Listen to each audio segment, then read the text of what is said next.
भारत माता की। भारत माता की।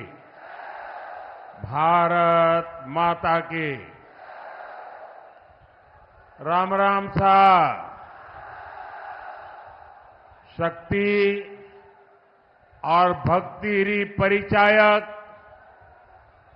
चैत्रीय नवरात्रा रे चौथे दिन माता कुष्मांडा रे स्वरूप ने मारो कोटि कोटि प्रणाम। बाढ़ाणे और जैसाणे रे वासियों ने मारी घणे मानसू। राम राम। मैं सबसे पहले तो बहन ममता जी को बधाई देता हूं। इतना शानदार संचालन कर रही है आप। मैं बहुत अभिनंदन करता हूं आपका। आज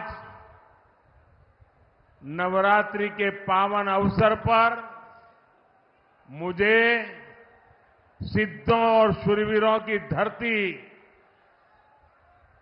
एक बार फिर आप सबके दर्शन करने का सौभाग्य मिला है।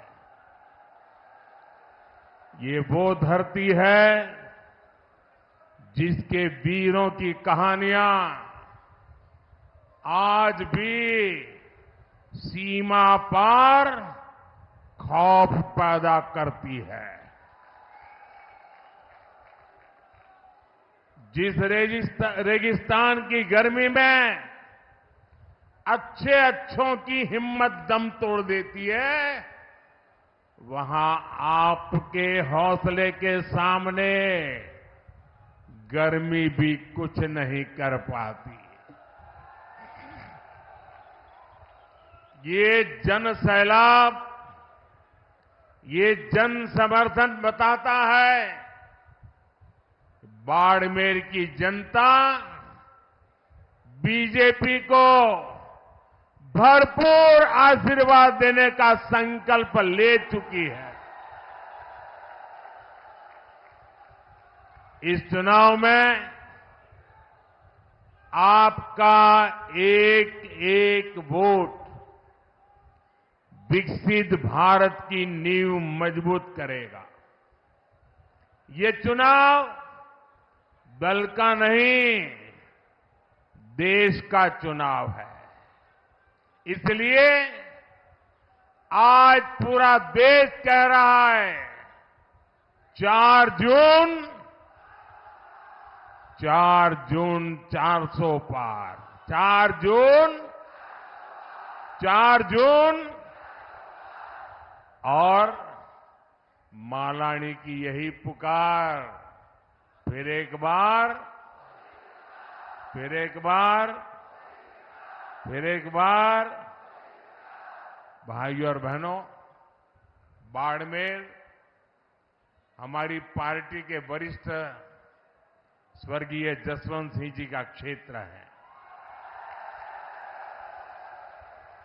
यहां के लोगों ने हमेशा मुझे बोला है, मोदी जी आप देश के दुश्मनों को सबक सिखाओ, बाड़मेर जिताने की जिम्मेदारी हमारी। आप इस बार भी पहले से ज्यादा वोटों से बीजेपी को जिताएंगे, ये मेरा पक्का विश्वास है। साथियों, कांग्रेस पार्टी ने 5-6 दशक से ज्यादा देश पर हुकूमत की, लेकिन देश की कोई एक बड़ी समस्या ऐसी नहीं जिसका संपूर्ण समाधान कांग्रेस ने दिया हो। राजस्थान के लोगों से बेहतर इस बात को कौन जानेगा। जिस राजस्थान के लोगों ने देश को अपने लहू से सींचा, उस राजस्थान को कांग्रेस पार्टी ने पानी के लिए प्यासा रखा।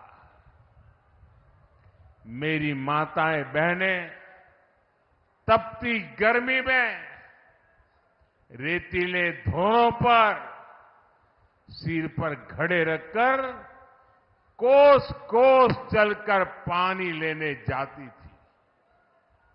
हमारी बहनें यहां कहती थी, घी ढुले तो मारो कुछ न जासी, पानी ढुले मारो सब कुछ जासी।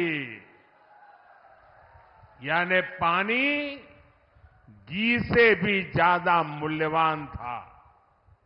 लेकिन 70 साल तक किसी ने इन माताओं बहनों की नहीं सुनी।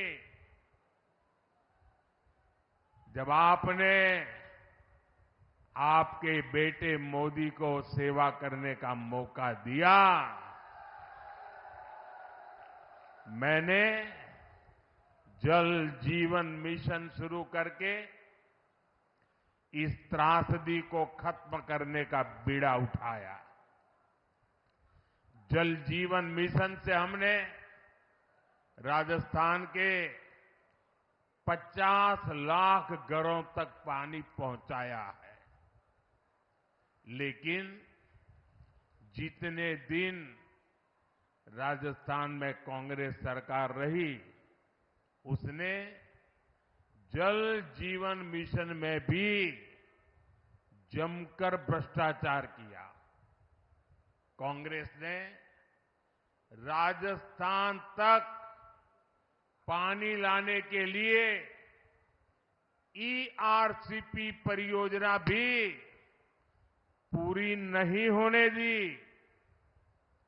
वहीं हमारे भजनलाल शर्मा जी की सरकार ने 100 दिन के भीतर ही ईआरसीपी परियोजना को पास करवाया है। हरियाणा से पानी का समझौता भी हो गया है और हम लोग तो चाहे राजस्थान हो या चाहे गुजरात हो, हम लोग तो लाखा बंजारा को अपना आदर्श मानने वाले लोग हैं। हमारा संकल्प है कि हम राजस्थान के हर घर तक पानी पहुंचाए। साथियों, कांग्रेस की सोच ही विकास विरोधी है। ये लोग देश के सीमावर्ती गांवों को देश के आखिरी गांव कहते हैं। ये लोग सीमावर्ती जिलों को, वहां गांवों को जानबूझकर विकास से वंचित रखते थे।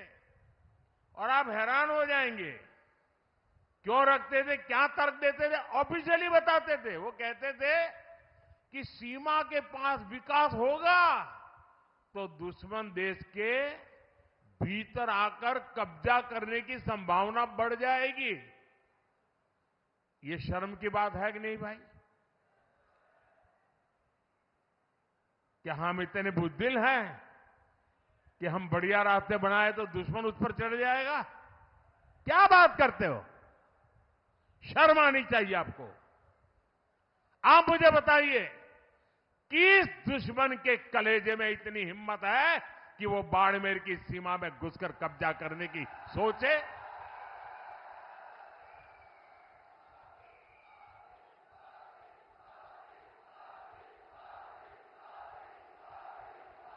है हिम्मत किसी में?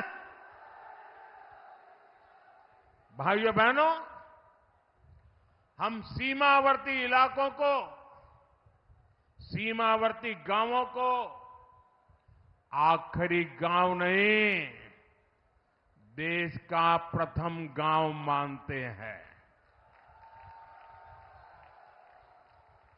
हमारे लिए देश की सीमा यहां पूरी नहीं होती है, हमारे यहां से देश शुरू होता है।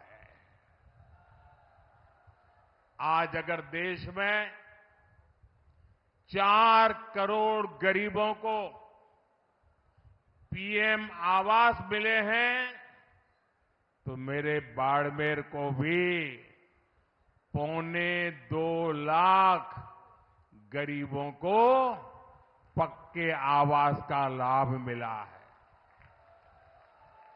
भाजपा सरकार देश की आखिरी सीमा तक सड़कें और हाईवेज बना रही है। हमने बाड़मेर में मेडिकल कॉलेज भी खोला है। आज सीमावर्ती बाड़मेर में 72,000 करोड़ रुपए लागत की रिफाइनरी शुरू होने जा रही है।